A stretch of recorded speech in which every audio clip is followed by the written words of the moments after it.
strategy that the BRICS people are bringing upon us. And so they are trying to use all different tactics, but the best strategy that the BRICS have put in place that is working effectively is not creating a US a BRICS currency. It's actually allowing member countries to use to trade in their own currency. That is where it hurts the most, because if there was one currency that the BRICS was created, the US would have an opportunity to find a way to disrupt that currency or to prevent it from working effectively. So what they did is to allow people with their own currency to trade amongst themselves. Therefore, they don't have a need to get the US dollars, and therefore it's going to slowly de-dollarize the whole world economy. Yeah. And guess what? It's going to have an impact on the US economy, which will bring America to a level where they can start understanding they are not the only power anymore. The world has changed. There are multipolarities now everywhere, and people want to do business with whomever they feel they have the need to do business with, without any constraints, any fear of retaliation whatsoever. So I welcome this BRICS edition. I think it's a platform. It's an opportunity for the continent, for example, the African continent, to be able to find opportunities to expand, its reach, to do business with whoever they want to do business with, and so that they can grow the economy instead of selling only raw materials all the time. It's opportunity for Africa to create to industrialize and then sell their products to wherever they want to sell without the fear of retaliation from superpowers like the United States and Europe. What is very imperative for Mr. Achille Eki, for the world global probably superpowers to understand that narratives since from the Second World War to where we are today have actually changed, and it is an area of plurality, and subsequently we're going to understand why it is imperative for global stakeholders to give a positive connotation to international relations, international diplomacy, and what have you. I've just been informed that Mr. KOFI Don-AGOR, President CCLG Africa Ghana, EPA and NAP Project Ambassador, I think that relates largely to climate change, is already with us. You're welcome, sir, and thank you for accepting to be with us this day. Let's have your own holistic analysis of the BRICS summit, patterning the final declaration that largely touch also the aspect of climate change. Yeah.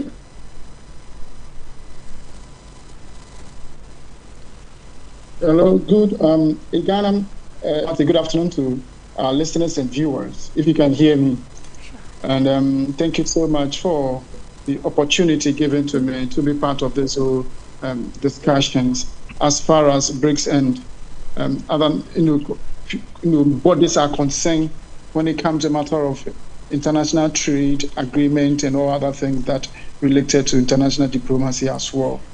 Now, again, let me also thank other panelists who are on the show for being on time and then also contributing to this whole the discussions. Now, when you look at, recently all of us know that meetings of the BRICS it started from the 6th to 7th of this month, and a lot of outcomes as far as discussions were concerned came out. One of the areas that, of course, I'm much interested in the climate finance, and I must indicate that that is the most important thing for me that has been discussed at the BRICS level. When you see the enthusiasm and then, of course, the opportunities that could be given to countries and, for that matter, companies that will be able to make sure they get financial support to be able to contribute. Can you hear me? I can hear you. I can hear you. Go ahead, sir. Okay. All right. All right. So for me, I'm looking at the climate aspect of the whole discussions that went on, because when you look at it globally, you realize that there have not been enough support for financial, input in terms of climate funding. And the global south is suffering seriously. So if BRICS, and for that matter, African countries will come together and, look towards the direction of raising funds within our own backyard, it will really help us to be able to fight the impact. Because when you look at climate impact, it affects all sectors of our economy. And that is where we should, champion, or we should emphasize it more, to be able to have funding to implement an agenda or programs that will help our people to come up from the challenge. Because when you look at the International Monetary Fund, the IMF, the World Bank, the United Nations is of trying to help to get some support to help people to help countries to come out from their challenges. Yeah. There not be any funding. There's no funding helping the global. So for me, I think that we can raise funds among ourselves, African people, BRICS nations. We can raise funds to fight the impact of global challenges. Yeah. One issue also that came out has to do with artificial intelligence governance, which is very key. In recent times, if we are talking about globalization, we're talking about development, and we're not talking about artificial intelligence, then it means you'll be left behind. And I was very happy it was one of the prioritized areas that was discussed at the BRICS conference. And for me, I think that Africans must also take advantage of this to be able to zero into what AI can help us, because AI has come, and there are so many things we can do with AI that can help us to develop. If I should continue, economic cooperation was one other issue that came out, and the focus was, the strengthening economics partnership, which at the end of the day, it will reduce trade barriers and also promoting investment among BRICS nations. And I think it's very key for them to have discussed such a topic at the conference or the summit. So for me, this will be my initial comment, and I think that it is important again for Africa to look at this dimension and then come together strongly to be able to have this trade among ourselves, which at the end of the day, I mean, we are growing what we eat, and we should be able to patronize what we need. And the other speaker did indicate that the fact that BRICS are looking at common currency but not using the United States dollar for a common currency, for their currency or trading, I think it's very key. And that is where the United States always, because of they claim to be the superpower, it always creates problem for other countries. So for me, I think that so far what has been discussed so far and all the things that are moving on, it's in the right direction. So this will be my initial comment. Thank you. Thank you so much. Thank you so much, Mr. KOFI DON-AGOR, for that, holistic introductory analysis pertaining our topic for discussion. If you are just tuning in, you're most welcome, ladies and gentlemen.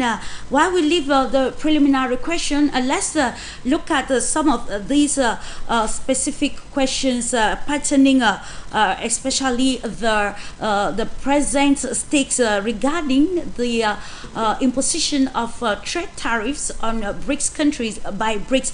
But before we get to you, lady and gentlemen, for your analysis, I'll invite us to listen to an excerpt of President Donald Trump, who highlighted in his excerpt that BRICS was created initially to probably counteract or to spite the United States, and he will not actually sit back and watch without doing something. Let's listen to Donald Trump, and then we'll come back right after that. So the letters I send out are, we have made some deals. We can make a lot more deals. It's just too time consuming. It just makes it more complicated. And we can do things over the years too. We're not hard line. But it's about time the United States of America started collecting money from countries that were ripping us off and laughing behind our back at how stupid we were. Okay? Thank you. Mr. President, Yellow, in the yellow. on the tariff issue, so you talked about India coming, but then a couple days ago you issued a new tariff threat to members of the Brics countries for if they aligned with anti-American policies. 10% charge. That would be India, Brazil. That's right, they have to pay 10% if they're in Brics. Because Brics was set up to hurt us. Brics was set up to degenerate our dollar and take our dollar as the standard, take it off as the standard. And that's okay if they want to play that game, but I can play that game too. So anybody that's in Brics is getting a 10% charge. Is that immediate, sir? Or is Yeah, that pretty soon. If they engage in some behavior? Well, if they're a member of Brics, they're going to have to pay 10% tariff, just for that one thing. And they won't be a member long. I thought Brics was, you know, I said this about a year ago, and it largely broke up. But, you know, there are a couple that hang around, but I thought it largely broke up. Brics is not, in my opinion, not a serious threat. But what they're trying to do is destroy the dollar so that another country can take over and be the standard.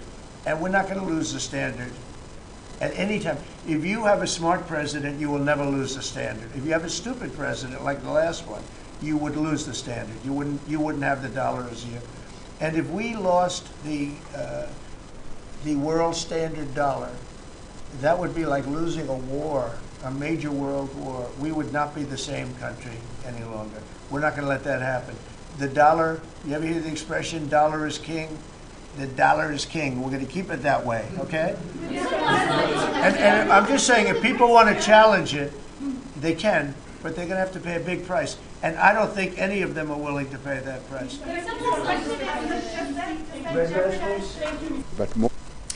And of course, that was U.S. President Donald Trump.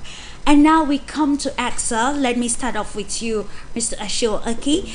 What, in your own perspective, what actually explains Trump's tariff diplomacy, a very radical one, diplomacy on BRICS nations working generally for the growth of the global South in particular?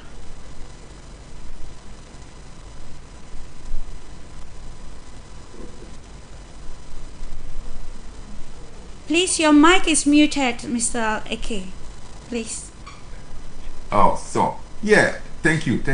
So, you know, Trump came to power, you know, talking about America first. You know, that's his policy, and you know, he's trying to, you know, entice nationalism to, you know, to come to the fore and bring, you know, about America's, you know, leadership, you know, the mentality or the bravado or the, you know, the power that or the soft power that you know, America uses to dominate the whole world.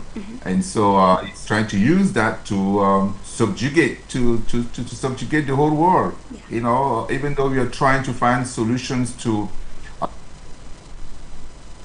near and dear to the world population, you know, America is in fact, America is using its economy, is using the whole world economy to its benefit, using the dollar. That's what it's using. So the whole world is working hard, and the U.S. is benefiting from it, using its currency, the dollar. It's the same thing that happened with France CFA. You know, the currency we have in 14 countries in Africa. France created the France CFA to benefit itself. So whatever, you know, growth that we are having in the continent, it's being transferred to France. France is benefiting from that. You know, there is a German news organization or newspaper that said that France is benefiting up to $400 billion a year from African economies. And so the same goes for the U.S. You know, the U.S. dollar is dominant. They can use the dollar. They can play with it as they want. They have laws, extraterritoriality laws that they put in place to, you know, to sanction anybody that doesn't follow the U.S. internal policies. It's like, you know, so the global world is the U.S. World anyway. So that's how it looks, it feels, and They don't understand that people are going to try to organize to trade among themselves. No, they see that as a threat. Everything for the US is a threat. China is a threat. Russia is a threat. The whole Brics is a threat. Everything is a threat. And so because they want to dominate the world in a way that no one can say a word. And that's not sitting well, because they've been doing that for the past how many years? I can't even count. And we see the results today. Every time the US economy has a headache, the whole economy is suffering. And with the US debt, which stands around $36 trillion today, US debt, $36 trillion today. Maybe, I think it's 37 already at this point. So it's who is going to pay that debt? The world economy. The world is paying for that debt. And what Trump is doing, he's bamboozling the whole world. He's trying to use tariff to bamboozle the world, to scare everybody, and to pretend that, well, if we put a tariff on you, you're not going to be able to sell your product to the United States. Great. But the BRICS people, the BRICS members, are selling products among them. As we see over the years, the share of trade between members of BRICS is growing. I think it stands right now around 40-something%, 46% or something like that. I looked at the last statistics. It's growing, and the population of the BRICS is also growing. We are already around 50% of population of the whole world.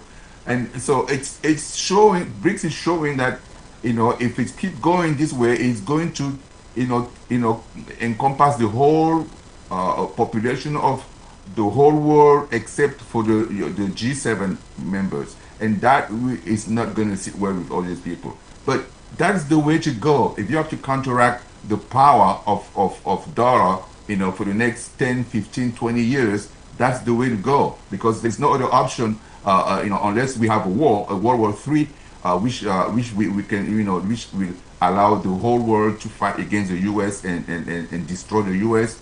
There's no other option than to trade among them, among the different countries, member countries, so that they can reduce their share of the dollar needs to buy, gasoline, whatever, petrol, whatever, anything that they want to buy. They can use their own currency, and that way the U.S. is not going to impose on them its own internal policies. And that is the crux of it. If the United States, if we let the United States do what they want today, they're going to keep pushing forward until passes. I think the best policy would be to stick together.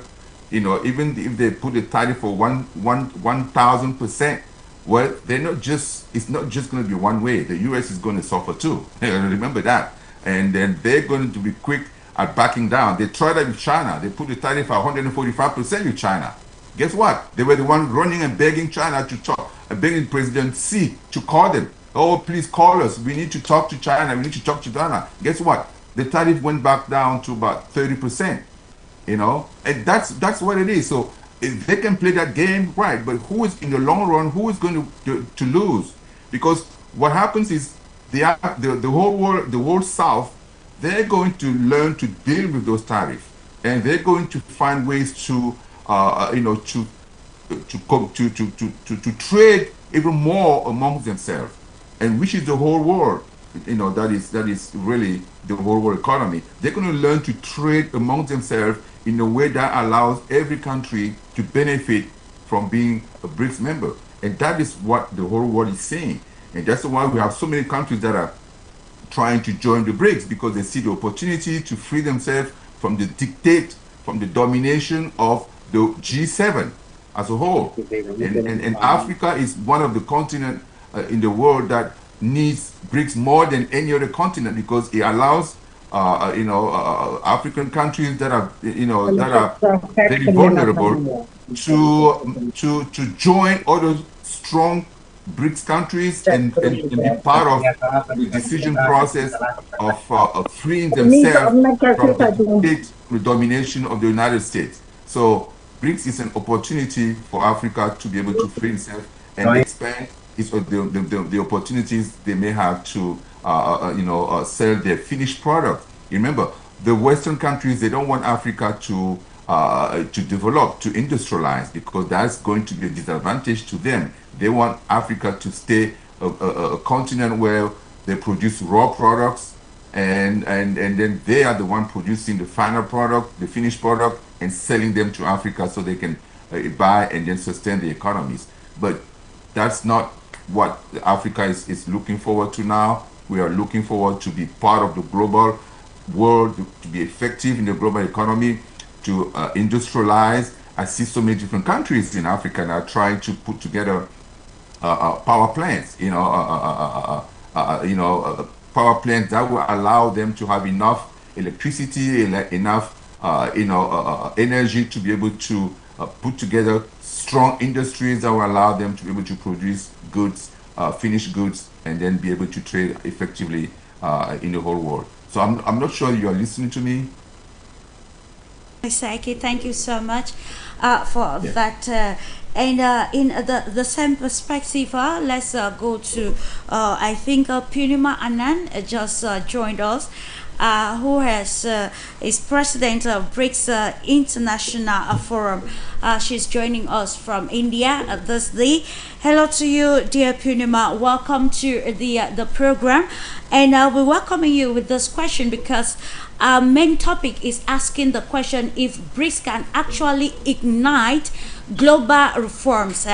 And we are taking a reference from the meeting in Brazil and the final declaration of that was adopted. So do you think actually Brics has the capacity to ignite global change or probably reforms? And what practical difference can we today note that Brics has made on the world stage since its new impetus?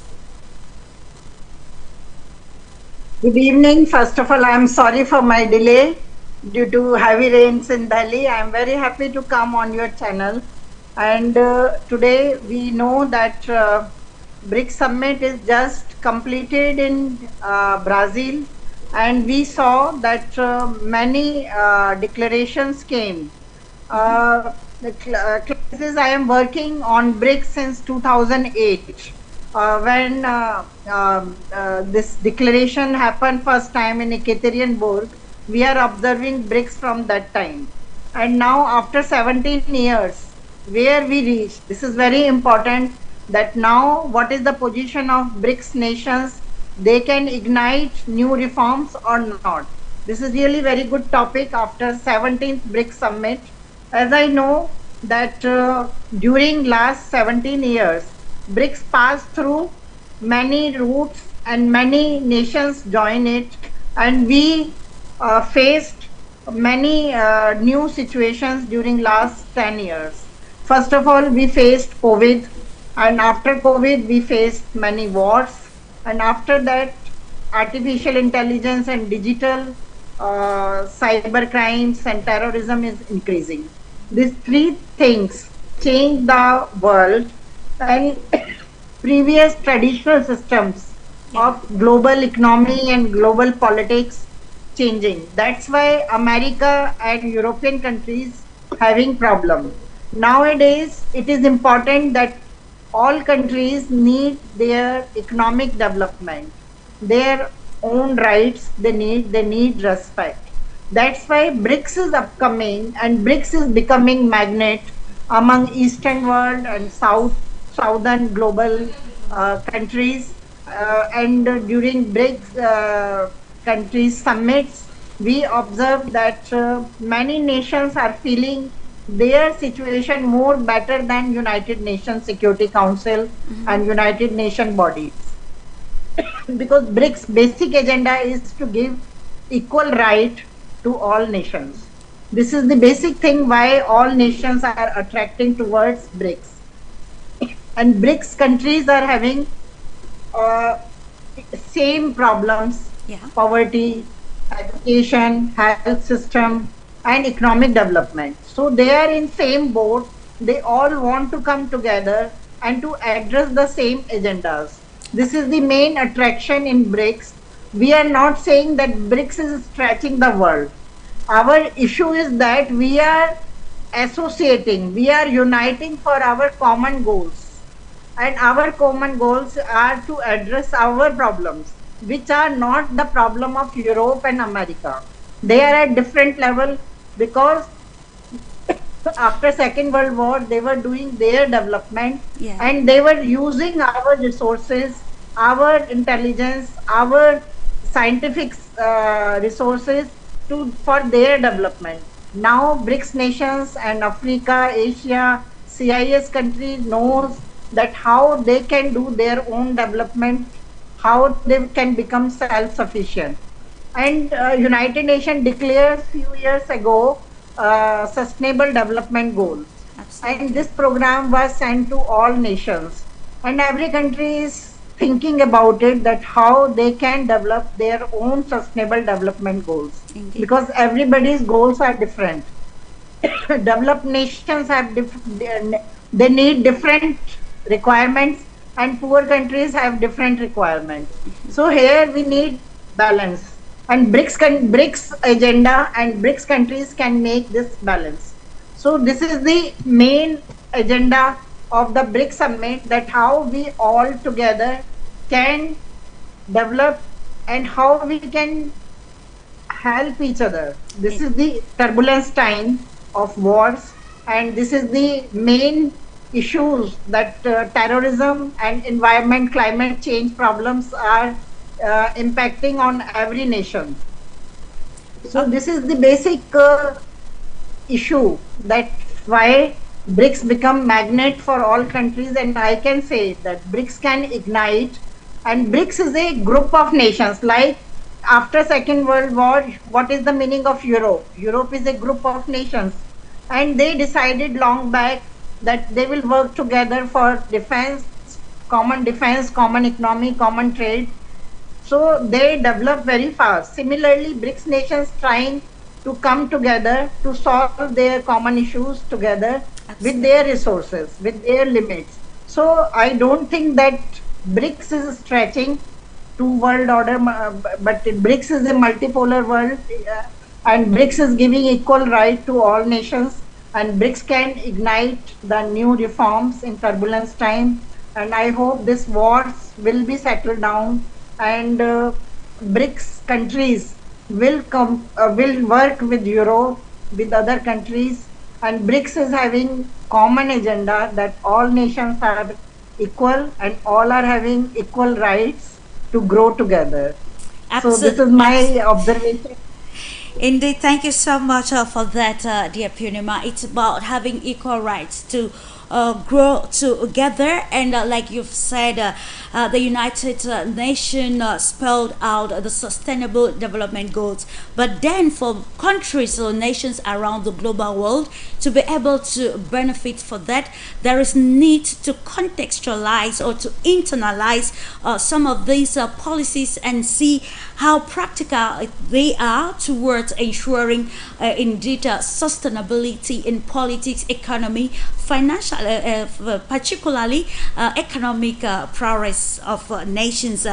Coming back to you, PASEKA, to continue with the conversation. Earlier on, you quite mentioned the need for a global economic south, and of course now we want to look at in your own perspective, because most at times we talk about global south, but then people do not some people do not have a clear understanding of the concept of the global south. And then what do you think a collective bloc like BRICS can do to be able to probably counteract this cohesive diplomacy that is coming from the Trump administration at the time? It is working towards ensuring a balance in the global south.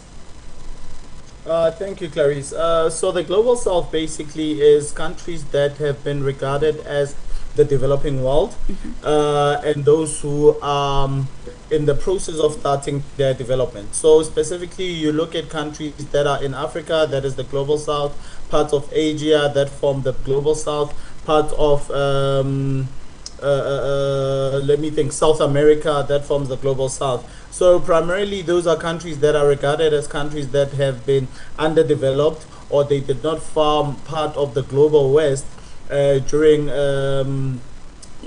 historically. So one of the frustrating things that we are now having to deal with is how to position ourselves in this global market, primarily because of how difficult it has become for us to find a position that unites, to move together. We are willing to strengthen each other and ourselves so that we can be able to combat what the United States has decided to do in terms of their tariffs. The reason why we have tariffs, and I do believe that Brother ACHILLE did touch on this, is primarily because the USA feels that it is being threatened by the global south. Because they do know that there are countries, countries around the world are interacting, are doing business without the United States, but having to use the dollar, and that strengthens the dollar. And countries have to do trade, buying oil. That strengthens the order. That strengthens the dollar. That is why Trump spoke of the dollar supremacy, because what is happening is that the most used currency throughout the world is the dollar. You have you go to Zimbabwe, you're able to use the dollar. You go to Ethiopia, you are able to use the dollar. You go to Asia, you are able to use the dollar. So that means that the dollar is always in circulation, and thus that means that the United States continues to stand very tall and become very strong, primarily because of that. So his biggest worry is that this BRICS union continues to build and strengthen itself by inviting more and more members into BRICS, and by so doing, it means if there is a possibility, which has been discussed historically, if there is a possibility that we can have a BRICS currency, or we can decide to trade outside of the dollar, where you can use the South African rand in Brazil, you can use the South African rand in China, and etc., or the other member countries, then that would mean that there won't be a necessity for the dollar. And parts of the West themselves, they will also stop using the dollar. Specifically, those countries like Germany, who still continue to buy gas from Russia, would not have a need to use the dollar in order for them to interact with the rest of the world. So for him, he feels as though that is a threat. And I would like to emphasize and say, yes, he is correct. He is correct, because if countries move away from the dollar, it weakens the United States. Absolutely. But what gets to me is the hypocrisy of the United States attempting to isolate itself and saying that we are going to put tariffs on everyone so that companies can come back to the United States. So that means that they don't want a globalized world anymore. Absolutely. But they still want to influence a globalized world, the rest of the world specifically. And that is very frustrating, because if you think about it, that means that they want to have their cake and eat it too. And why I say this, it's because they want to be able to benefit from the rest of the world, but no one benefits from them. Trade in itself, the way that it has been built, because the United States has been such a superpower for so many years, it has meant that it is going to be a global superpower economically. Thus, it means that the majority of the world is going to have a negative trade deficit with them. Why? Because they have more money, but they do not have all the resources in the world. So that means that they have to buy resources from the rest of the world. That they have the strong currency, that means that they have to be able to trade with everyone else. But I think that one of the most important parts that we haven't touched on with the current president of the United States is that he doesn't seem to understand how trade works. He thinks that you can be able to trade on an equal platform between the United States and the rest of the world. Even the smallest countries such as Lesotho, which is in South Africa, the size of a province with a very small population, it is impossible for Lesotho to be able to trade with the United States on an equal level. So we need to keep in mind that we are dealing with someone who doesn't necessarily understand trade. But lastly, the most important thing that I'd like to leave on the table is that I am so glad that the leaders of BRICS came together and they said, we are rejecting these tariffs that the United States is presenting. Thus, if they can show a united front and if they can show their strength, what we are going to witness is that more countries are going to reject having to do business with the United States of America. And to be one step closer to seeing the United States becoming weaker. Thank you.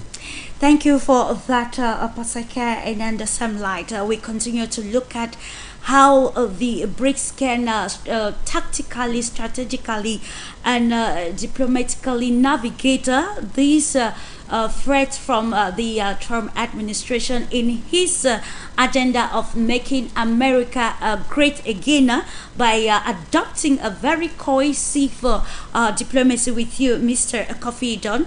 What collective measures can BRICS leaders or leadership practically do as a bloc to adopt towards Trump's harsh stance on any change that he's afraid that will actually kill U.S. hegemony at every front, particularly as far as the economic progress of the country is concerned?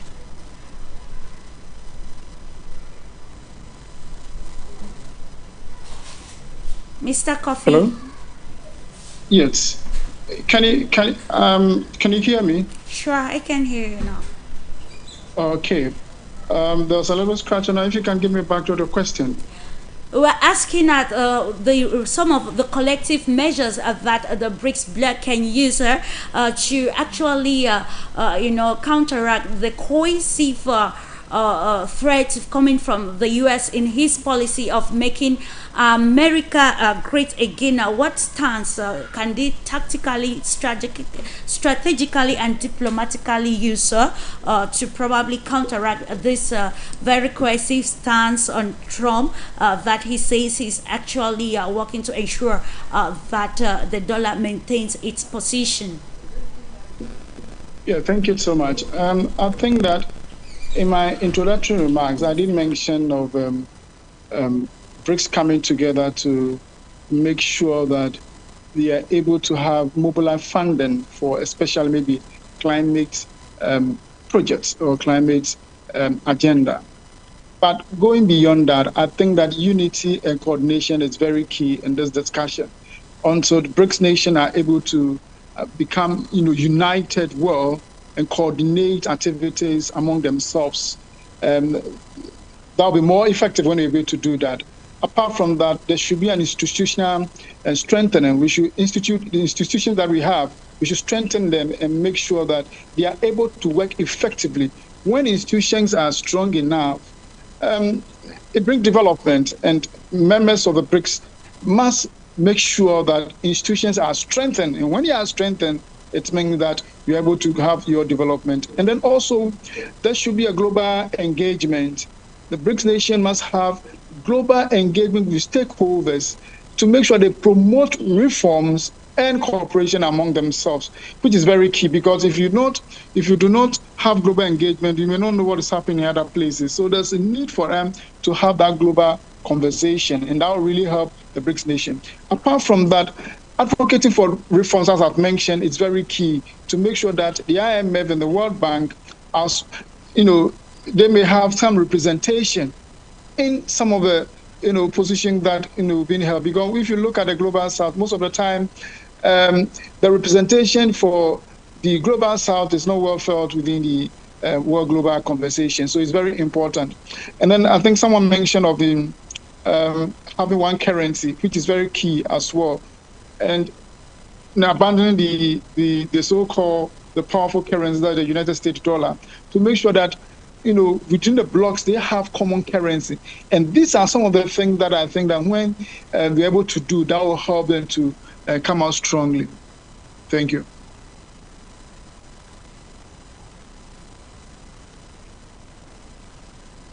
Ladies and gentlemen, if you are just tuning in, you are most welcome to Global Insight this day.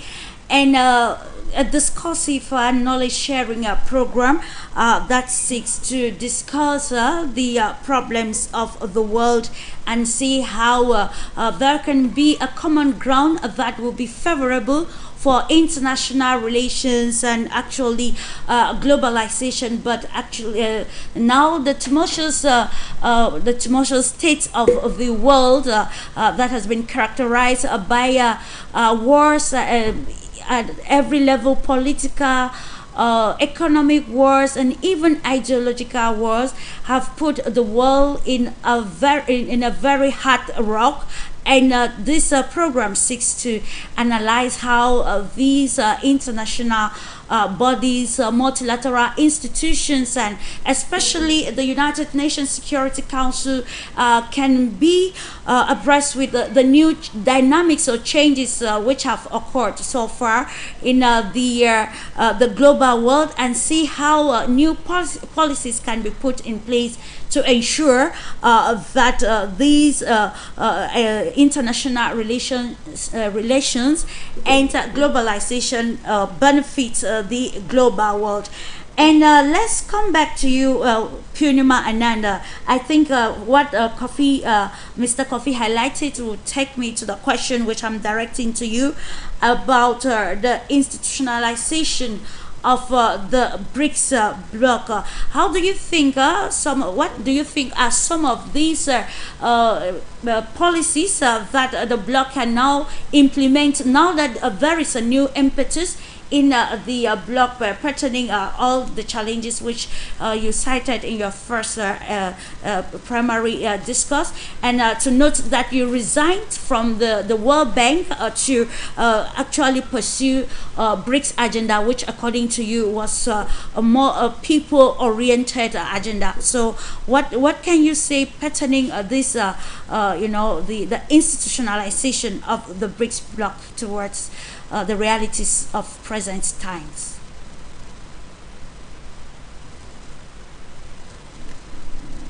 Purnima Anand.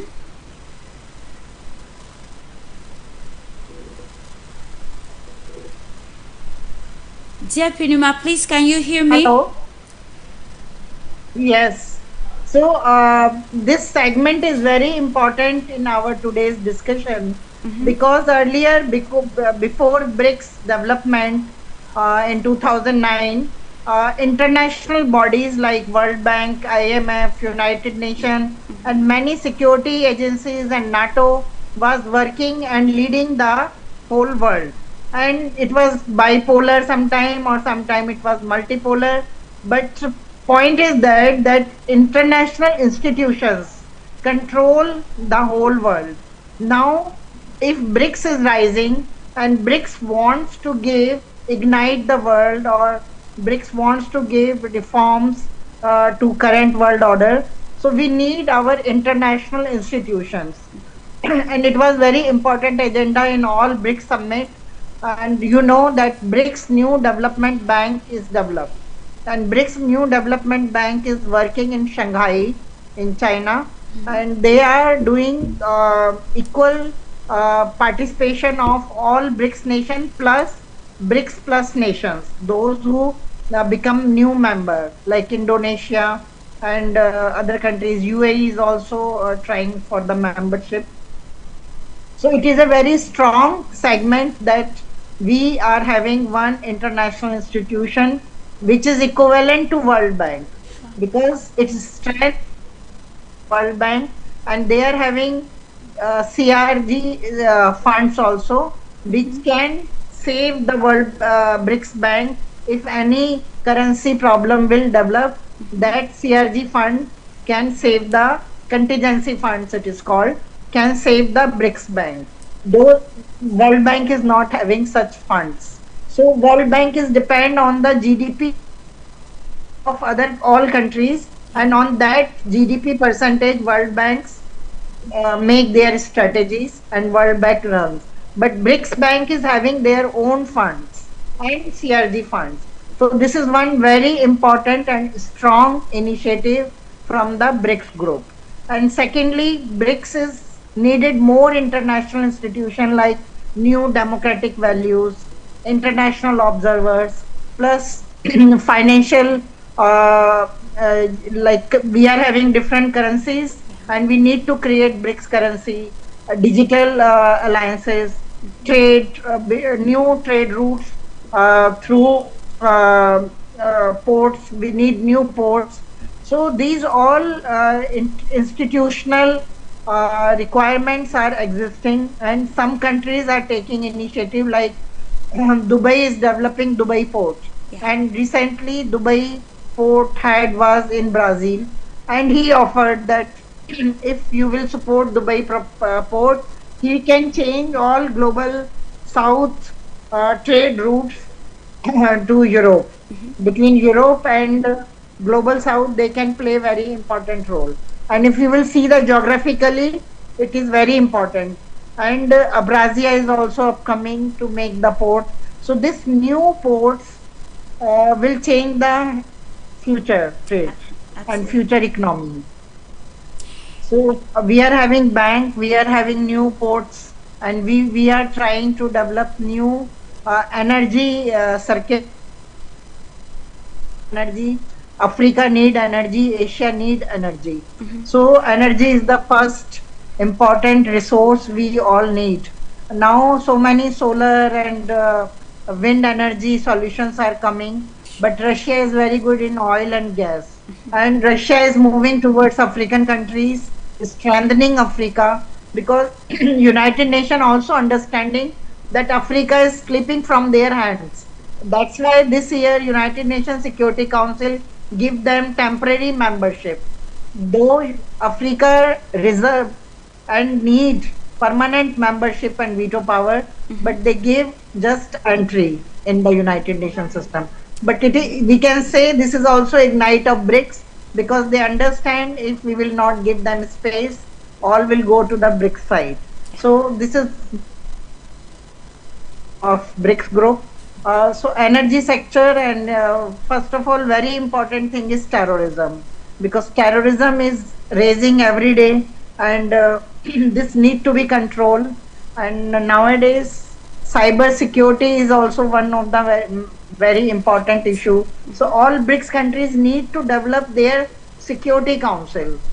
I am not saying to develop NATO, but we need to develop our internal security council to support each other and to protect our countries. Absolutely. Because we are having threats from all sides, from our borders, from our outer sides.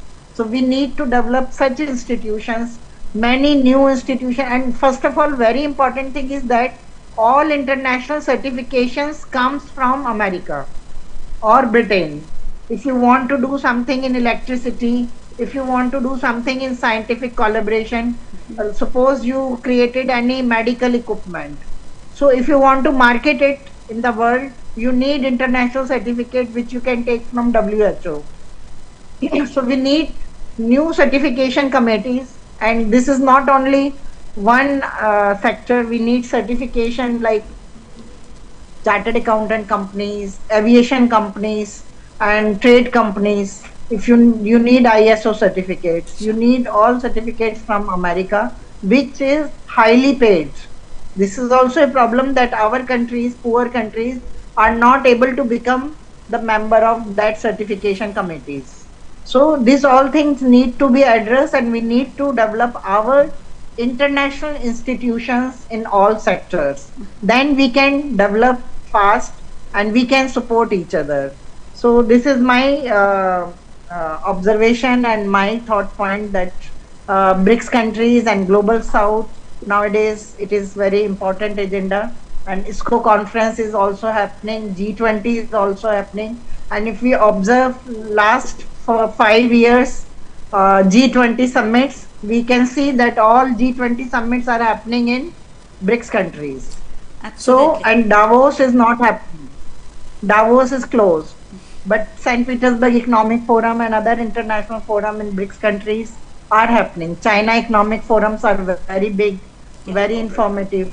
So this is all need to be addressed, and we need to unite. This is we should have trust in each other. Suppose Africa is developing some scientific equipment, then other Brics countries should have trust that yes, whatever equipment they develop, it will work in our countries also. So we should give space to scientific research. But all scientific research in current world need certification of America and international agencies. So this is not workable. We should have trust in our own intelligence, in all experience, in our tradition and our previous scientific icons. So this all we need to unite. So first hand, we united in the finance sector through Brics New Development Bank, and I hope slowly we will develop other institutions.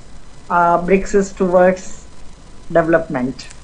And it's about a collective approach that will actually reduce the growing gaps existing, and actually putting international relations in a state of uncertainty. And to continue the conversation with you, PASEKA PHARUMELE, we're still looking at the stakes involved. We are quite aware that after the BRICS summit and the 10% tariff increase announced by Trump, and of course about 30 on South Africa, we saw negative comments coming even from Africans patterning South Africa's stance and on the BRICS, and people went as far as saying it is high time for African nations to actually move away from the BRICS, because Russia, China, and other powers that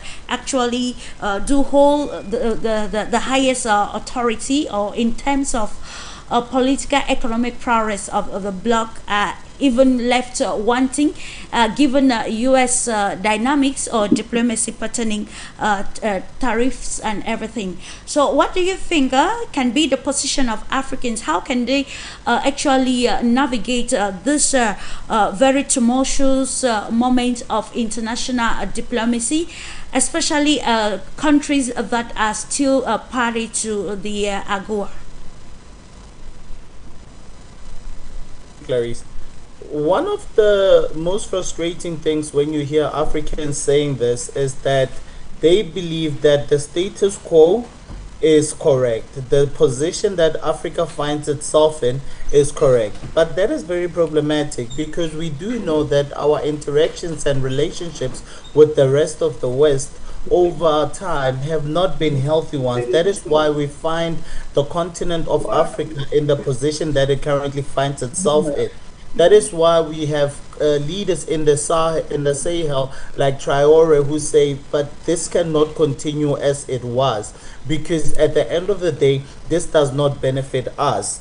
This we need to do us for us, so that we can actually get to the position that you got to.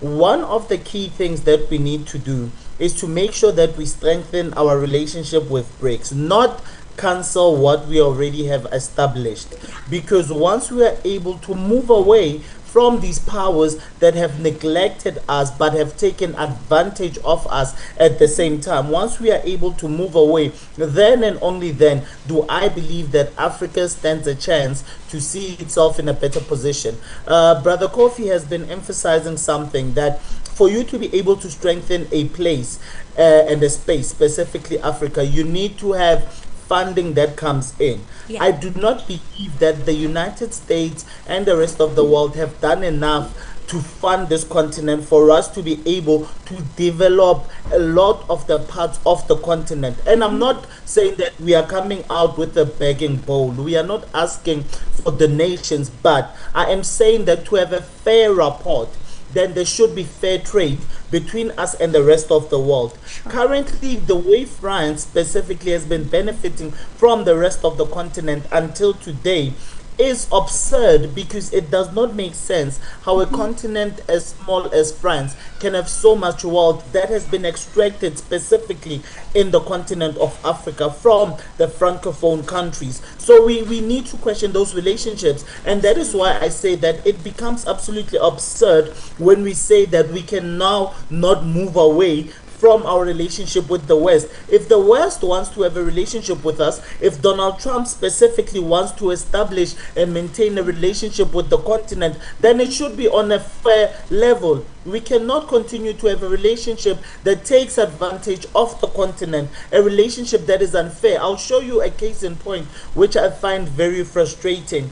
The agreement that had happened between the Congo and Rwanda recently that had to be signed in the United States. It is really frustrating because all that has done is that it has enabled the United States to continue to do what it has done historically, where they continue to take from the continent and do the bare minimum, which is they're going to provide manpower and try to stabilize the Congo, specifically the Eastern Congo. And I think that is just not right. I think that there is so much that could have been done initially before we found ourselves in the position that we find ourselves in. I think that there should have been an internal solution that could have been followed. But one of the biggest problems that we've learned over time is that we need to decolonize our minds. Why do I say we need to decolonize our minds? We need to center Africanism. Why do I say that? Because when African intermediaries were trying to resolve the problems that were happening in the Eastern Congo, nothing was accepted.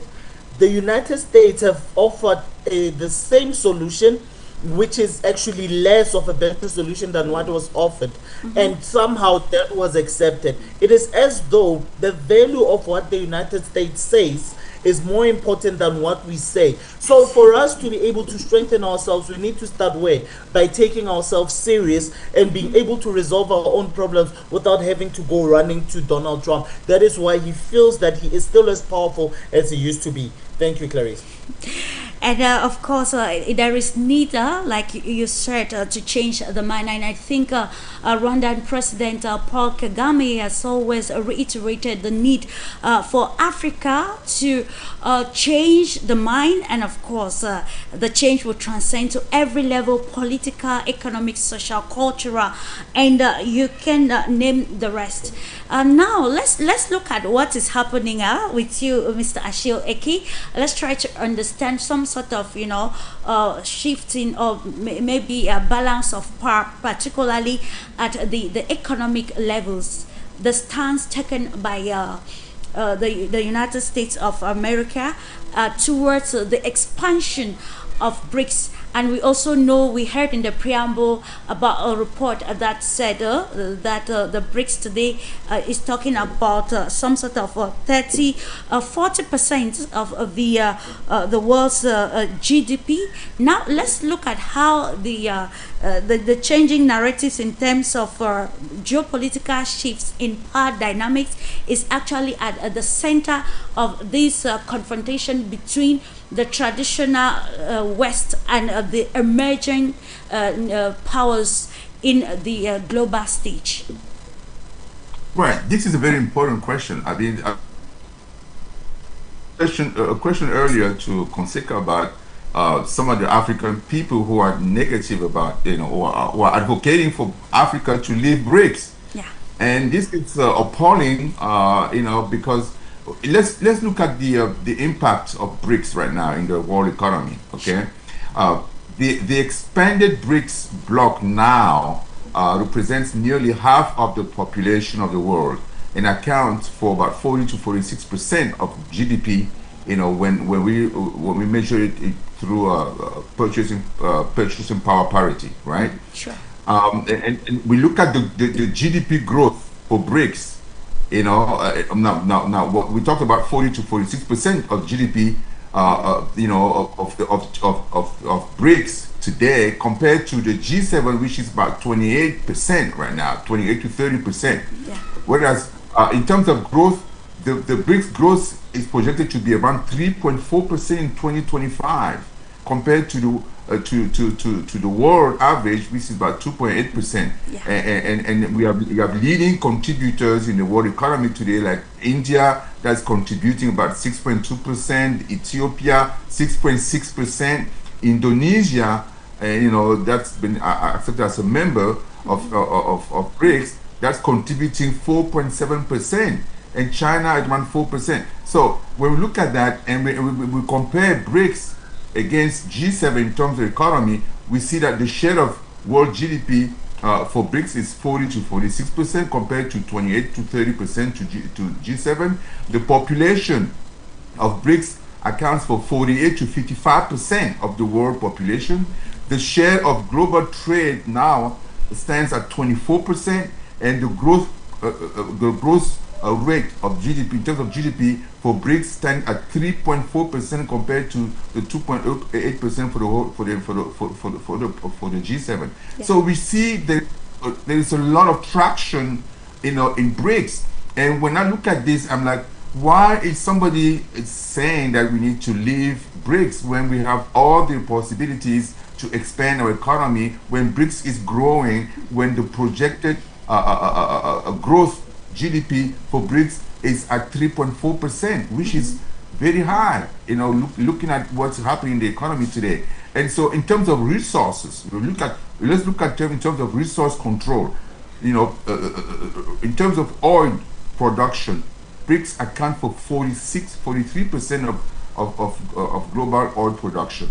In terms of natural gas, 36%. In terms of coal production, 78%. In terms of rare earth minerals reserves, BRICS account for 72%. So it's incredible when I hear people say things like that. Now, we talk about investment, right? Chinese companies alone have invested over $100 billion, in the BRICS, in terms of clean technology since 2023. Yeah. And so this is driving, for people who are very fan of the green economy, it's driving the green industry today. And so there is no real argument for those people to advocate for those kind of things to happen to Africa. But I understand they're probably looking at short-term benefits, but we have to look at long-term. Yes, we have to look at long-term, because if we want to free ourselves from the dictate of USA and Europe, we have to find solutions, and it's not in the short term. Yes, we are going to face headwinds. We are going to face difficulties. Those countries, they're not going to allow us to be able to organize quietly. No, they're not going to sit back quietly and do nothing. We expect that we're going to have rough times ahead of us. But the opportunity lies ahead. If we persist, if we are stronger, if we are more united, then they are going to be facing the backlash of their own decisions, because those tariffs are two ways. They're two-way sword, It's not just one way. For sure.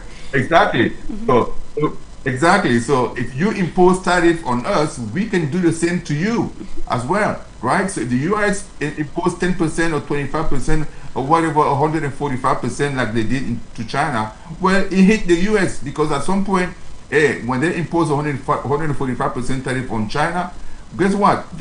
People in the US want computers. They want to buy all kind of electronic stuff. Yeah. Guess what? The tariff is going to hit the population, and the people are going to revolt. So he saw that coming, and then he had to back down. So that's what we need to do. Don't let people who are pushing us towards the brink, towards destruction.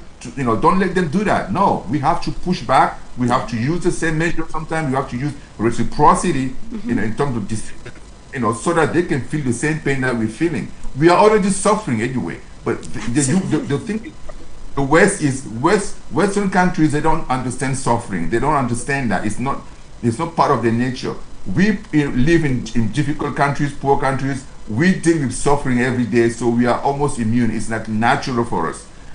Just look at COVID, right? COVID came in and wiped out 1 million Americans in a matter of months. Whereas where they were predicting a disaster in Africa happened. It didn't happen, right? Because they're not prepared to fight. They're used to enjoying other people's hard work and then steal from other countries and other people, and that's what they enjoy. They don't understand how to fight. So when we fight back, it really hurts them. And now that we have the same level of competition in every area of technology, science, anything, the world today is surpassing the US, which is the leading Western country. We're surpassing them now. Look at what happened in Iran, right? Israel attacked Iran, hoping that they were going to, blow up Iran, destroy the country. Well, guess what? They're the ones suffering today, begging for ceasefires. This is because Iran was stay strong against all odds. They had to fight. When I hear somebody in African leaders say things, oh, we need to back down, we have to let Brics, destroy, we have to leave Brics. I look at him and I'm like, you are out of your mind, my brother. You are out of your mind. You are not understanding what is at stake here. Understanding the present stakes. Absolutely. You're not understanding what is at stake here. And so definitely I would suggest him to rethink, to really think, all those people who are thinking like that, they have to rethink their thought process and look at the data that I just mentioned. Brics is a growing group that's growing by the day, influencing world economy, world trade, influencing politics all over the world, and the implications of our economies through trade with our own currency is going to be more powerful to the point where the U.S. is going to come and beg BRICS countries to try to do more business with the dollar, to use the dollar, because the U.S. dollar today it's at the lowest it's been in the long term in terms of share of global economy, right? So in terms of currency reserve in the world economy today, so it's at the lowest, and it's in terms of the trade, in terms of debt, the U.S. debt stands around 37 trillion nowadays, and guess what? War. Japan is the leading country that holds U.S. debt, followed by China. And if those two countries decide to dump the currency, and it's starting to happen, we're seeing a lot of dumping happening already from both countries. It is carrying debt in the U.S. And so that is going to prompt them to change their behavior, because reality is going to sink in, and they're going to change the behavior, and they're going to come to the table and work with other countries in the world. All this tariff stuff is just for me, it's just a desperate move to bring people to the table, but no one cares anymore. The world doesn't revolve only around the U.S. We can do business amongst ourselves. We can do all kind of stuff without needing U.S. participation, whether it's through its currency or its influence or anything. Sure. So that's what I would say to all the Africans who are advocating for Africa to leave Brics.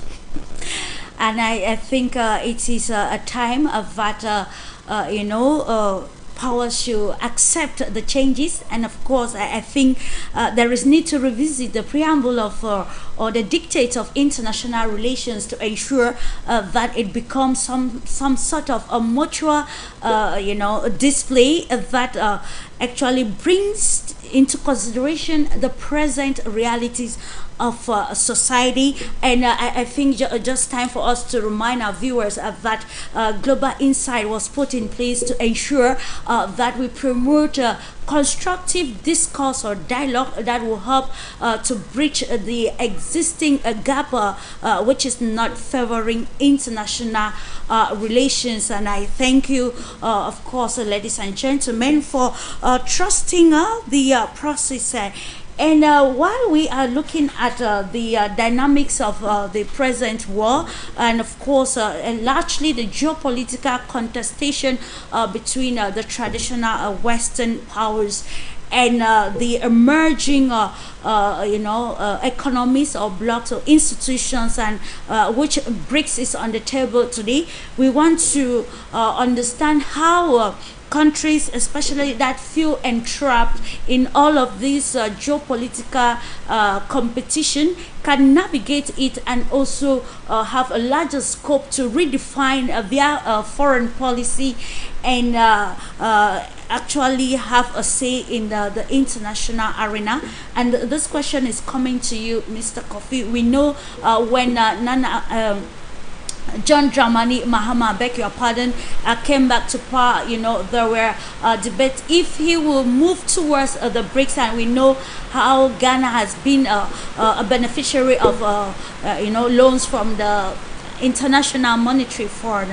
And now, so what do you think is the right philosophy or strategy, or probably diplomacy that these countries, especially the countries that we today consider to be countries, less developed nations, can adopt to navigate this constructively, to write a clear trajectory for Africa's sustainable development? Yeah, thank you once again. And I might say that, let me take out the argument from the thoughts that Africa should be out of this Brics. It's a no area, no at all, because it's the unity that we need to be able to develop our various countries and our economics. That is very key, and we must get it right, because United States of America has been where they are because they are united. United Kingdom, it's where they are because they are united. Europe, it's where they are because they are united. When you go to some of the European countries before they became united, they were not as they were. So the argument should be no at all. But rather, we should strengthen in our institutions, as I've indicated early on. But more importantly, our leaders, our head of states, must be proactive in whatever they are doing. Specifically when it comes to Ghana, currently our president is talking about 24-hour economy, he's talking about so many other reforms that he wants to bring on board. I know that these reforms or these programs and activities that the president wants to come out with, if we are able to handle them properly, well, I think it will help our economy. That will boost, production of, what we are eating and also exporting, from Ghana to other countries, which is very key. Now, for 24-hour economy, which was launched not quite long, I believe it could be a game changer if we're able to do it very well. Looking at the document and perusing the document and what has been launched so far, I think there's more we can do to make sure that people really understand what it means. We must educate people to understand what the projects are or what the initiatives are, and then that will also help our economy. Now, I also believe strongly that we must carry our people along. Most of the time, African leaders do not carry their people along, and we are not able to sell out properly the agenda and then the programs and activities that we have. And that has been the major issues and major problems affecting African countries. Education is very key.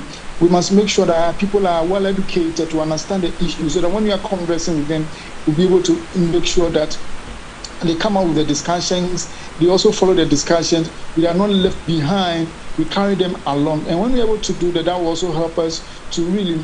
Now, one of the areas that probably I always think strongly is that when it comes to Africa, and for that matter in Ghana as an example, language. We have developed, or let me say, adopted Western language as a international language, and I think it's very problematic, because if you are not able to communicate well, it becomes very difficult for people to understand what you are saying. And this goes to a lot of African countries, and I think that let's stop copying the Western world. Let us localize things that we do. Let people have interest in the things we do. Let people begin to have confidence in what they have. Until we do that, we can never develop. Development will only come when the people understand you, when you understand it in their own language. And that is the key thing for us to look at. In developing economics, one must also understand that education, as I've indicated, it's very key. If you don't educate your people, you are leaving them behind. What kind of education are we talking about? Is it only classroom education? It's not only classroom education, but rather educate them on issues that are happening globally. They must understand global issues. They must understand local issues. They must understand everything that is happening globally. Then they can fix themselves into it. If you don't do that, it means that we are getting behind. So for me, I think that African countries, and for that matter, Ghanaians must, if you're taking from Ghanaian perspective, must rise out to the call, and leadership must take the role. When leadership is able to take up the role, members of the population will also follow suit to that. And I think these discussions must continue to happening most of the time, because until we have more engagement with our people, they will not be able to follow the discussion. So let us not leave our people behind. Most of the time, politics are too much, especially when it comes to Ghana. Everything want to politicize it, and I don't think it's so good for us.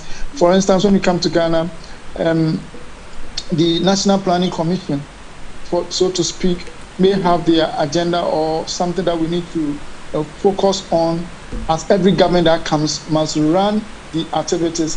But it never happened that every political party comes into power and want to have their own agenda. And I do not think that will help our economies. And I believe that these things happen in most of these African countries that we find ourselves, which is not helping at all. Now, there's one critical thing I want to talk about here. When you look at our neighboring in the northern part of Ghana, Burkina Faso, in recent time, all of us know the stand that the head of state has taken. And I'm surprised a lot of African leaders has not even come out strongly to support Toure in Burkina Faso, because, of course, they may think that he's not practicing democracy. But I tell you, until we rise up to the core and make sure that the Western world are not taking advantage of us, we will not develop. I mean, recently, you know, France is not operating its airline in Burkina Faso, and you'll be surprised the amount of money they are losing. That should tell you that there's more in Africa that we can do to support ourselves. Look at the natural resources we have. Are we able to put value on them? We are not able to do that. Sure. And we take the raw material to the Western world, and they bring us back inferior things. And I don't know why our leaders are not thinking. I'm sorry to say that our leaders must think beyond that and make sure we understand the issues and try as much as possible to build the capacity of our people to understand international way of doing things. For instance, you come to mobilization of funds to, again, on climate issues. And even people don't even know how to even write simple proposals to be able to meet, they call it a bankable proposal, to meet international standard for it, then to even get funding and support to run it. So you realize that there's so much we need to do. There's so much for Africans to do than what we are thinking. So for me, I think that let's come back to the blackboard, let's come back to the table, have discussions, know where we are, know what the challenges are, put it on together, and then work towards it. Let's have the can-do spirit. Let's support each other. Let's unite. Let's speak, one language. When we talk about one language, let's say the same thing wherever we find ourselves. And when we're able to do that, that will really help our economics. Thank you. Thank you so much. It's about Africa being practical while dealing with issues that have some sort of global ramifications, and we are talking about why you quite mentioned the politics in the African continent that largely do not actually position the continent well at the international arena.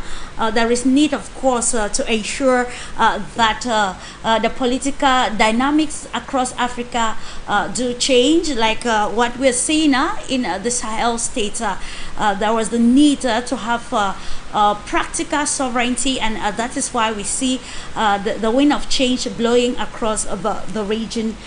Coming back to you, PURNIMA Anand, we continue to look at the challenges facing the bloc, that is Brics. You know, when the U.S. president announced the tariffs, you see a country like India, and we also know that there is a call for countries to stop buying Russian oil if they do not want to incur severe maybe sanctions or tariffs that will largely impact their economies. And this leaves some countries actually probably wanting to handle this individually.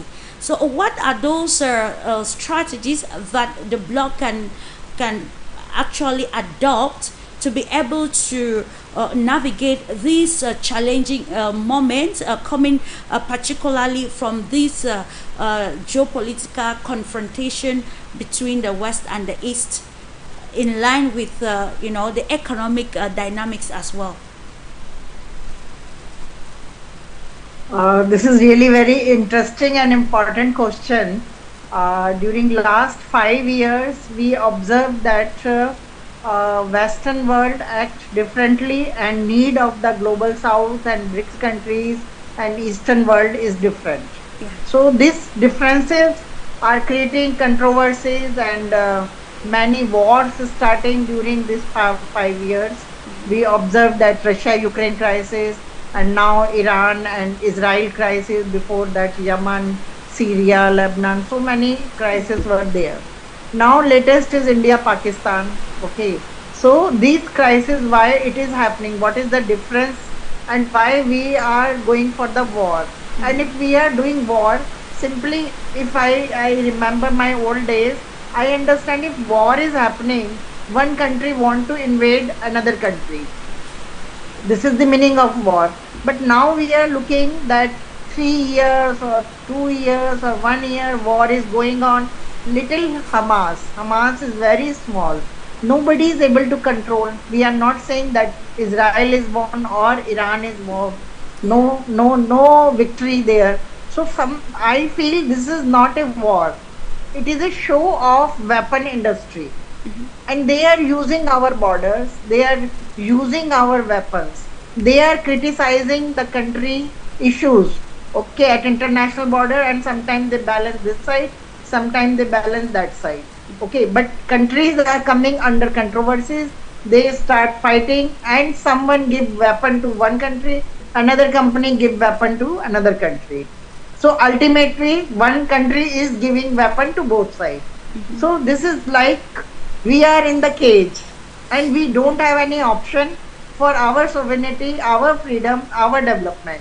If we will grow, Israel is very good. Israel grown up very nicely. They were modern. They were having very good weapons, very good buildings, very good economy. Iran also doing very good. But now they are killing, they are damaging each other. Yeah. And who are the countries who are supporting them? If we will kill humanity, if we will kill development, finish damage development like this, what is the meaning of development? So my point is that if we are coming in strategic partnership and equal goals and common goals, we need to understand each other. We don't need to fight. We need common development. If we will do common development and another country will fight, they will send their weapons on our development, what is the use?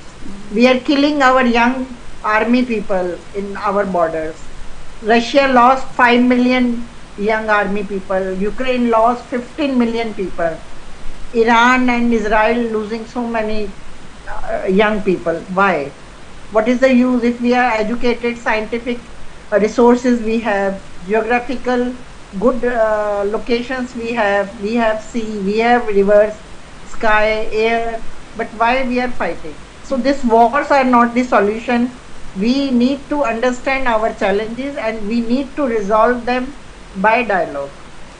And we should control these wars, because it is not a dispute of our two borders, two countries or two issues. Yeah. It is a challenge of the weapon companies, because they ignite the wars between our countries.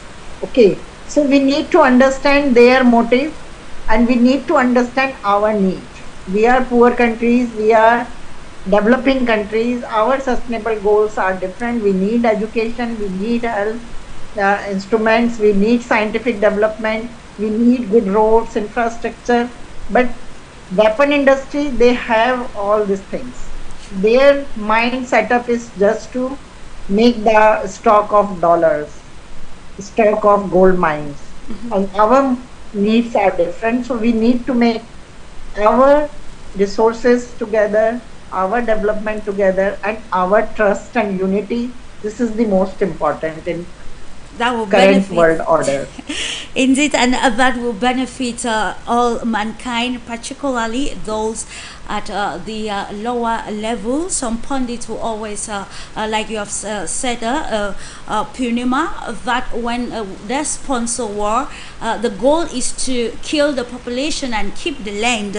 But then how can we change this diplomacy of war to instead protect humanity and of course enjoy the endowment of every country?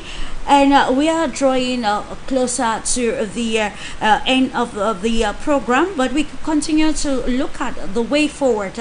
There is always need to have a common ground that will try to mitigate some of the adverse effects of probably trade war, political war that we are seeing in the present world of today. Coming back to you, Mr. Achille Eki, we are still looking at what Brics can do collectively that will be very different from the cohesive stance that Western global powers have always used in the past. If we're talking about the probably First, Second World Wars that brought about powers be given to probably U.S. and also the United Nations Security Council that came into play, we see that the preamble was actually drawn in line with the events that happened back then. But then we are facing a new era with new realities. We're still in the diplomacy. So what do you really think can be the practical or soft power diplomacy that Brics nations can use to navigate this era that will make it quite different from what Europe or probably the Western world is doing in order to control the sphere of international relations? Okay, I think let's talk about Africa as a Pan-Africanist that I am. I wanted to share also the views of Pan-Africanism. What is the benefit of Brics for Africa? Absolutely. All right. So when you look at Brics as Pan-Africanist, we look at Brics as a watershed moment for Africa's quest for dignity and autonomy and development. In this world where all powers impose tariffs, dictate financial terms, and marginalize African voices, Brics really stands as a genuine alternative, right? So one that really empowers Africans to shape their own destiny. Now, if we look at in terms of dependency, Brics allows African countries, to break free from dependency. It allows, Africans African nations the opportunity to trade and invest beyond the West. Therefore reducing their vulnerabilities and their vulnerabilities to punitive decisions or tariff or shifting global politics that are occurring on a daily basis. In terms of infrastructure and development, the new development bank that was put together by Brics brings billions of dollars in financing for roads, for power, nuclear power plants that are being built in Burkina Faso and other part of the continent. Now I think there's an agreement now that in African countries have decided that nuclear power plant is going to be part of their energy package. It's important that we start investing in those. In terms of technology, our collaboration, our partnership with Brics, is going to accelerate Africa's industrialization. Moving us from raw material exporters to producers of finished goods and digital services. And we know very well that Africans are very there are so many geniuses in Africa that are just looking for opportunity to share their knowledge, their expertise, and the creativity to the world. In terms of financial sovereignty, trading in local currencies shields Africans' economies from volatility. And volatility that occurs based on the whims of Western countries in the market. That's how they're able to control the market. Especially the dollars. When Trump wants the dollar, wants the market to go down, all you have to say is say something negative about the economy, and then the market goes down, and then he can invest some money and ask his billionaire friends to invest, to buy action, to buy shares of different companies' action, and then the next day he says something different, and then the market goes up. So he knows all that stuff. He understands how to manipulate the market.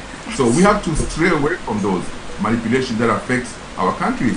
Multipolarity in terms of finance is important. It's a benefit to African countries because it offers alternative to Western-dominated financial system, allowing African countries to transact, and invest on better terms, on fairer terms. That's the idea, fairer terms, because we are the one that are being ripped off, contrary to what Trump is talking about. He's just trying to play victim here when he's the oppressor. So a stronger voice for Africa, as a Pan-Africanist, Brics gives us the opportunity to no longer sit passively and then just be a recipient of decisions coming from those rich countries or powerful countries. No, we can play an active role now in shaping global politics, in defending our views, in promoting our values, and assert ourselves in a global world, in the global stage, like I see many African countries doing today. Look at the IOS, Mali, Burkina, and Niger. They are classified as the poorest of the poorest in the whole global world. And today everybody is trying to talk to them, do business with them. They're looking at Traoré, they're looking at Assimi Goïta, and they're looking at President Chani. They say, oh yeah, they are military people. But guess what? Military people are the one that liberated France. It's a military person that liberated France, De Gaulle, by killing Africans, and they're using Africans as shield, during World War II, and then liberating France with Africans. But when it came to celebrate the victory, he removed all the African people and then used some homeless people, white homeless people, and then they're the one who marched on Paris Street to celebrate. But he put all the African people, in the back end. And then when they even tried to claim their dues, in Senegal, where most of them were residing, they killed them. They killed them, without any single ounce of humanity. Those people are just cruel, very cruel. They've been very cruel to Africa. So they don't want to see us develop. Any initiative that comes from us is a problem. So Brics gives us the opportunity to have that network of powerful countries. When I look at alliances that are being built between iOS countries and Russia, Russia has clearly stated that they're going to stand by iOS countries, Mali, Burkina. They're going to stand by those countries to support their development against the wishes of France that is always going behind the scene, trying to talk Russia into abandoning Africa so that they can come back and start exerting their influence and using the resources for free, like using the CFA franc. Because when somebody is printing your currency, he can do whatever he wants. That's the case for 14 African your economic progress. They're printing the currency in Paris, so they can print as much as they want, and then come to Africa and take our resources and only do some little accounting, within the books in the French treasury, and that's it. And so we are working entirely for France. That's why France can offer the social package in terms of services that they offer to their citizens that no other country in the world does, because they have unlimited resources coming from countries in Africa that are working hard. All the growth that we are creating in Africa is going to France because of the currency that we are using. That is not controlled by us, but that's controlled by France. So all these are going to be dismantled because our participation in BRICS, and BRICS gives us that latitude, that opportunity, that leverage, that's the keyword, that leverage that we were looking for in order for us to assert our sovereignty and make our own decisions. In data, it means BRICS actually presents a competitive edge for the African continent in an era of what some people term the 21st century conquest, of which is happening across the African continent. With you, PASEKA PHARUMELE, being conversant of the dynamics across the African continent, and looking at how Africa can expand its scope, its voice at the international arena.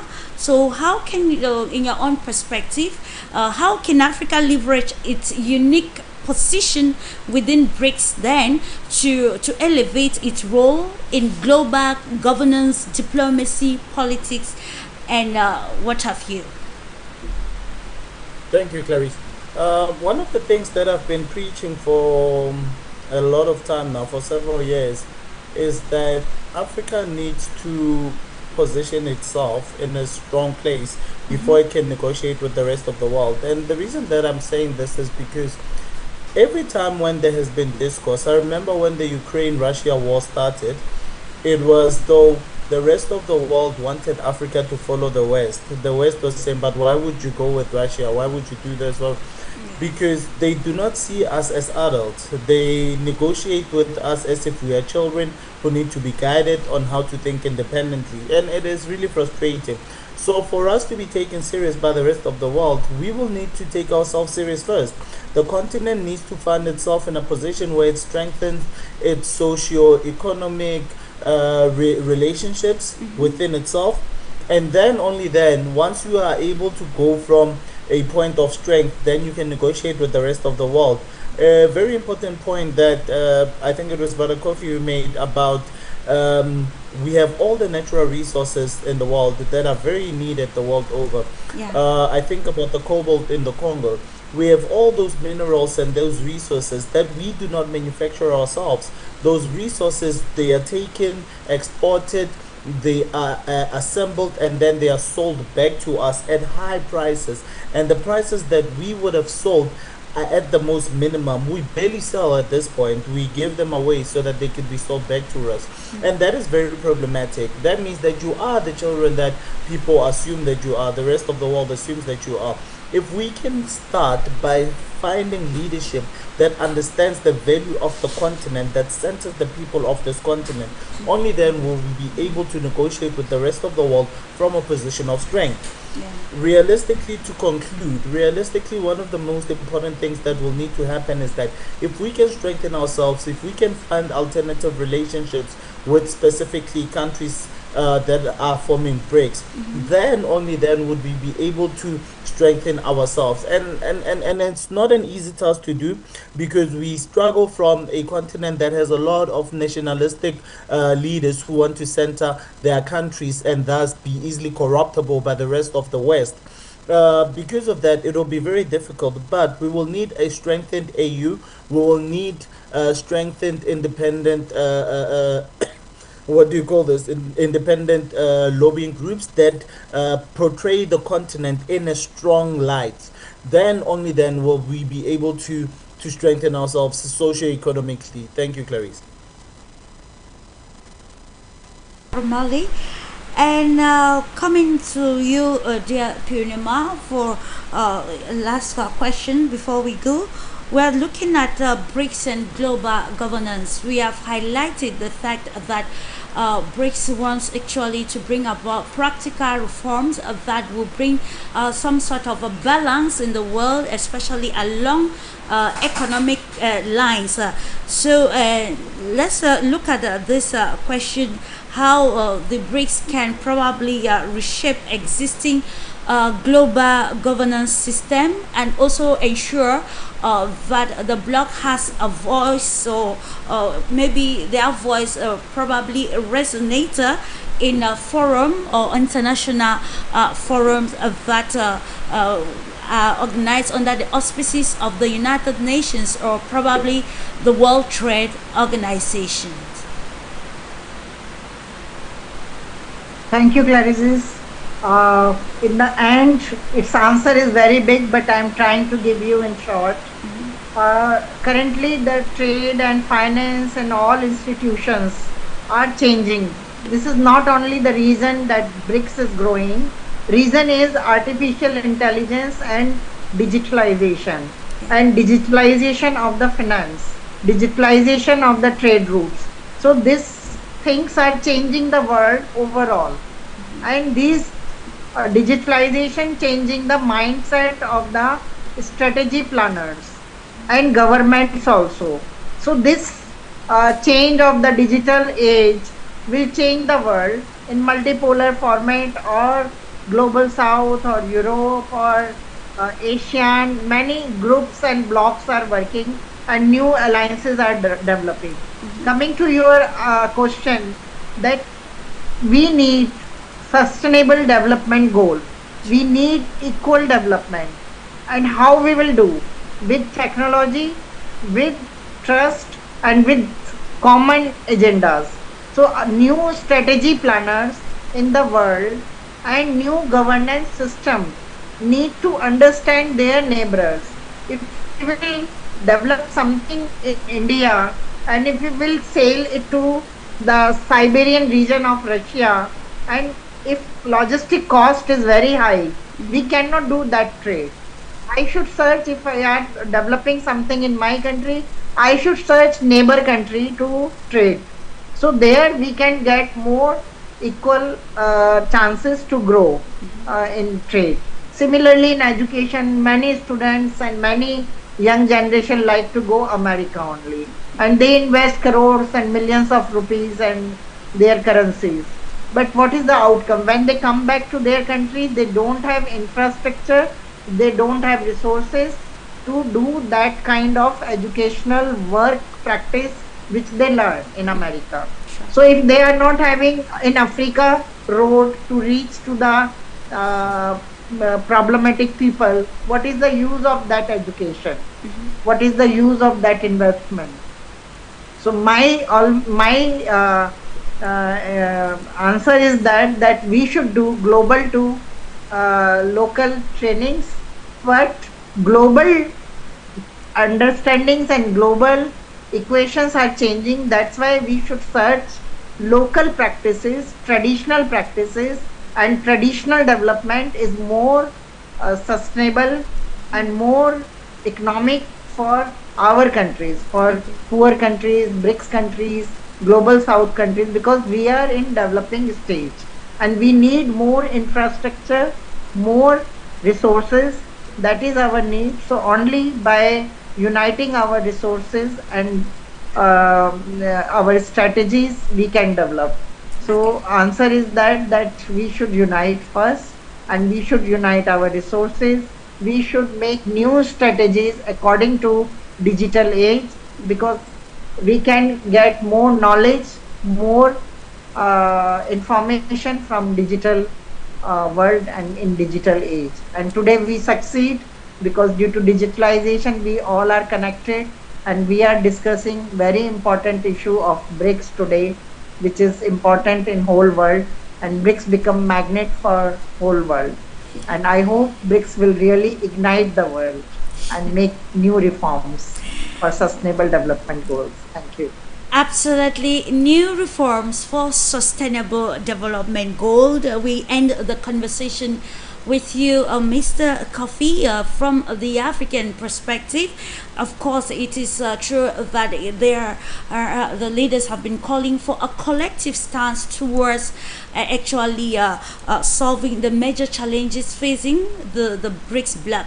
But then it's always good as an individual or as an entity to understand the dynamics to be able to sail through these very challenging moments with tactically. So the question is, in light of BRICS commitment to probably the global south, what specific diplomatic strategies can Africa, especially under the auspices of the institutional bloc, the AU, employ to maximize their influence and practically how they can reflect to have a collective political voice towards issues of international concern having direct ramifications on the continent.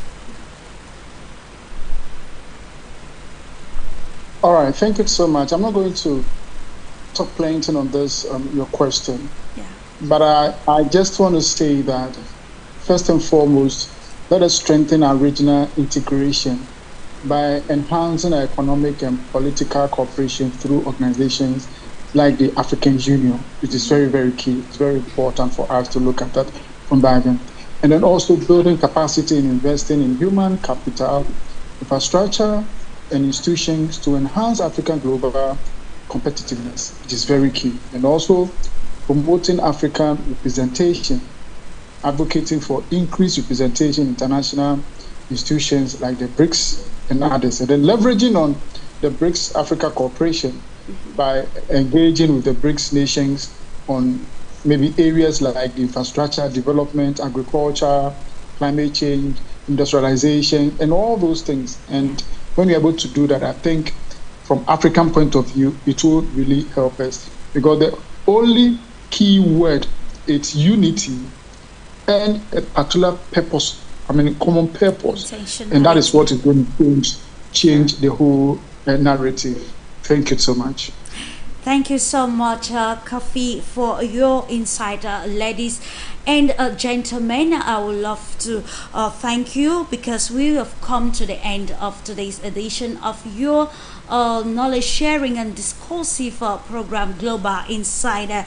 And in a special way, we want to acknowledge the presence of ACHILLE, an international financial expert who joined us this day from the United States of America, PASEKA PHARUMELE, UNISA academic and CPP member who joined from South Africa. Thank you, PASEKA PHARUMELE, for your insight. And KOFI DON-AGOR, president of the CCLG Africa Ghana EPA-NAP project ambassador, who joined us live from Ghana, and also acknowledging PURNIMA ANAND, who is President Brics International Forum, and she joined us live from India. Thank you so much, ladies and gentlemen, for the great insight. Hopefully, we are going to probably contribute on a quarter towards ensuring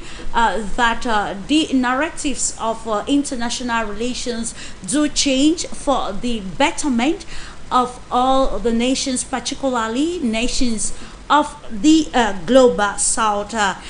Without much ado, let's thank the technical crew for ensuring a smooth run of the program in spite of the challenges which we actually incurred, and to you, ladies and gentlemen, for trusting the Pan-African television, and also for ensuring trusting the Global Insight to be that platform where we actually promote constructive dialogue that aims to reduce the gaps, actually tinting or probably bringing a dark image to the principles of international relations. And it is on this note that I draw the curtains into today's edition of your program Global Insight. Bye bye, and do have a lovely moment.